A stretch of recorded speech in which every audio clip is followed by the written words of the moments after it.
Voici le vase d'Uruk, l'un des chefs-d'œuvre les plus célèbres de Mésopotamie. Il a été découvert à Uruk dans les années 30 par les archéologues allemands responsables des fouilles de la cité. Plus précisément dans le secteur de Leana, partie de la ville où s'élevait le temple de la déesse Inanna Ishtar, déesse de l'amour et de la guerre, déesse de la fertilité et de la mort. En effet, chaque cité avait sa divinité particulière. Ainsi, à Nippur, le temple était la demeure d'Enlil, le roi des dieux de Mésopotamie. À Our, on honorait Nana, le dieu lune. De tout temps, Uruk a été la demeure d'Inanna Ishtar.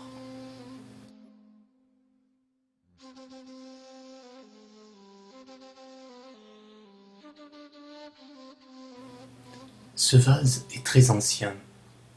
Il date de la fin du 4e millénaire ou du début du 3e millénaire. La datation proposée se situe entre 3200 et 2900 avant Jésus-Christ. C'est un vase en pierre, en albâtre plus exactement, de couleur jaunâtre. L'albâtre est une roche tendre qui appartient à la famille des gypses. C'est donc une roche assez facile à sculpter.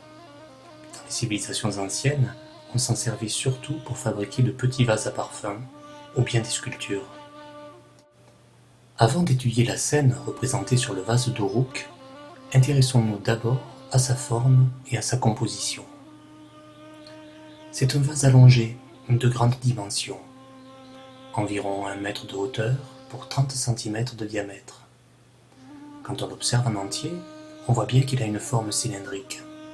Sur la photo en 2 dimensions, qui écrase donc le volume du cylindre, le vase s'inscrit en effet dans un rectangle. Mais si l'on essaie d'être plus précis, il s'agit plutôt d'un cylindre presque parfait dans la moitié inférieure et qui s'élargit progressivement dans la partie supérieure. Cela donne au vase une courbe élégante et cela évite un aspect trop géométrique, trop statique et trop monotone à la forme du vase.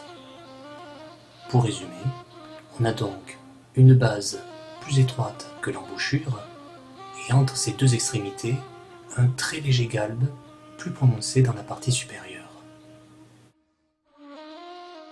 Mais l'artiste a fait preuve de beaucoup d'intelligence pour éviter la monotonie, autant dans la forme que dans la composition. D'abord, on constate que le décor du vase est divisé en bandes superposées. On distingue 3 bandes sculptées de figures en bas-relief, disposées symétriquement. Les bandes du haut et du bas ont la même hauteur, légèrement plus importante que celle du milieu.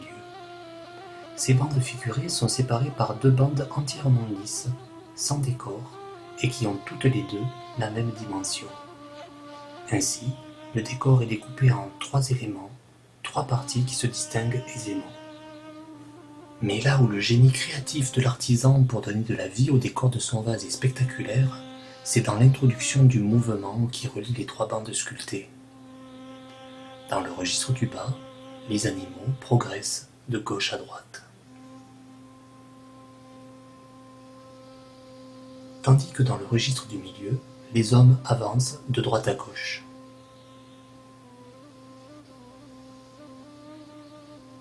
C'est moins évident pour le registre supérieur quand on observe le vase sous cet angle, mais la lecture se fait comme en bas, de gauche à droite.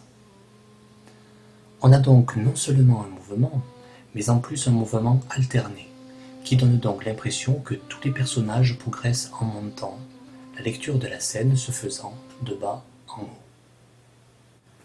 Examinons maintenant ces 3 bandes sculptées, en commençant par celle du bas. Cette très belle scène nous montre d'abord un décor de végétation. La ligne ondulée représente l'eau, source de vie puisqu'elle permet la croissance des plantes. Sans l'eau de l'Euphrate et des canaux d'irrigation au milieu des champs, pas d'agriculture. Là aussi le décor est répétitif, mais toujours alterné. Il fait penser à l'empreinte des sauts-cylindres sur l'argile. Les sauts-cylindres qui apparaissent au même moment à Uruk servaient à identifier le possesseur d'une marchandise enfermée dans un pot ou dans une jarre. L'artisan a repris cette technique des seaux cylindres pour représenter des tiges de blé chargées d'épis, qui alternent avec d'autres plantes qui poussent au bord des eaux. C'est donc la fertilité de la nature végétale qui est mise en valeur dans cette partie du décor. Immédiatement au-dessus de cette nature végétale, la nature animale. Elle est représentée par des béliers et des brebis qui cheminent de gauche à droite. Des béliers, des brebis, donc des animaux domestiques, pas des animaux sauvages. Ce qui est représenté ici, c'est la nature domestiquée et maîtrisée par l'homme. L'homme a su faire de la nature son ami, alors qu'elle peut se montrer dangereuse pour lui. Les inondations peuvent tout détruire, les animaux sauvages manger la récolte, ou bien dévorer les hommes eux-mêmes. Ici, nous avons une nature amicale, un peu comme Gilgamesh qui a su faire de l'homme sauvage Enkidu son ami, et avec lequel il ne cesse de combattre tout ce qui fait obstacle aux hommes. Lions, démons, taureaux. Gilgamesh est souvent représenté dans les images de ce temps comme le maître des animaux.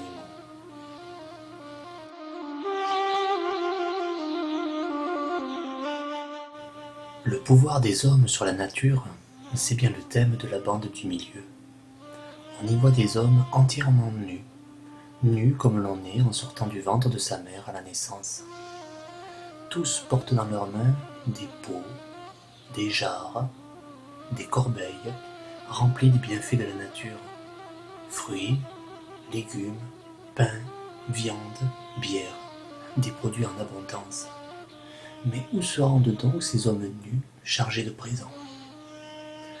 Ils viennent les déposer dans la bande du haut, où les vases, dont certains ont la forme d'animaux, débordent des richesses offertes par la nature. Car ce que nous offre la nature, il faut le rendre. Mais il faut le rendre à qui, au juste? Il faut en faire cadeau à la déesse Inanna Ishtar, en montant dans son temple tout en haut de la ziggourate. Car pour les habitants de Mésopotamie, c'est elle qui a offert sa fertilité aux hommes. C'est la déesse mère, celle qui donne la vie, et c'est pour cela que les hommes se présentent devant elle nus comme des bébés. Je te donne pour que tu me donnes, do ut des. Et en même temps, je te donne parce que tu as donné, do quia dedisti. Les présents à la déesse sont à la fois une offrande et une demande. Pour donner la vie, il faut faire l'amour. Un peu comme la charrue pénètre le sol pour labourer la terre et la rendre fertile, les hommes ensemencent les femmes créatrices de vie.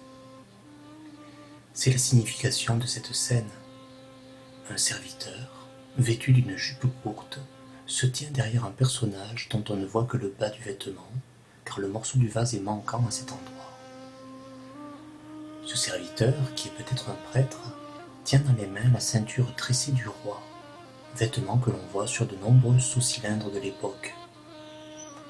Devant le roi, un des porteurs d'offrandes se tient face à un personnage féminin, la grande prêtresse d'Inanna Ishtar.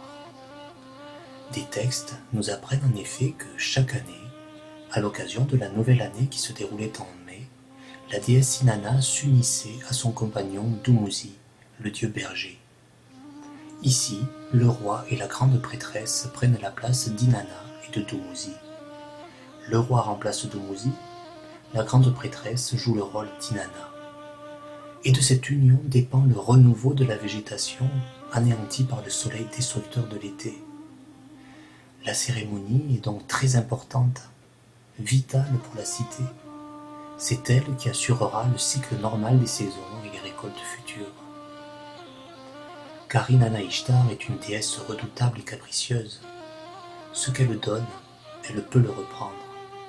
Si on ne lui fait pas plaisir et si on ne l'honore pas, la sécheresse peut s'abattre sur le pays de Sumer, ou au contraire, de violentes inondations emporter tout sur leur passage et noyer les hommes. C'est ce que raconte le récit du déluge dans l'épopée de Gilgamesh. Amour, mort et renaissance sont donc liés dans la personne d'Inanna Ishtar, qui s'inscrit dans la très ancienne tradition des déesses mères. C'est donc cette fête de la fertilité que représente le vase d'Uruk. Une fête qui mobilisait sans doute toute la population de la cité autour du temple, où se déroule la cérémonie du mariage sacré entre le roi et la prêtresse. Les savants appellent Hierogami ce mariage sacré.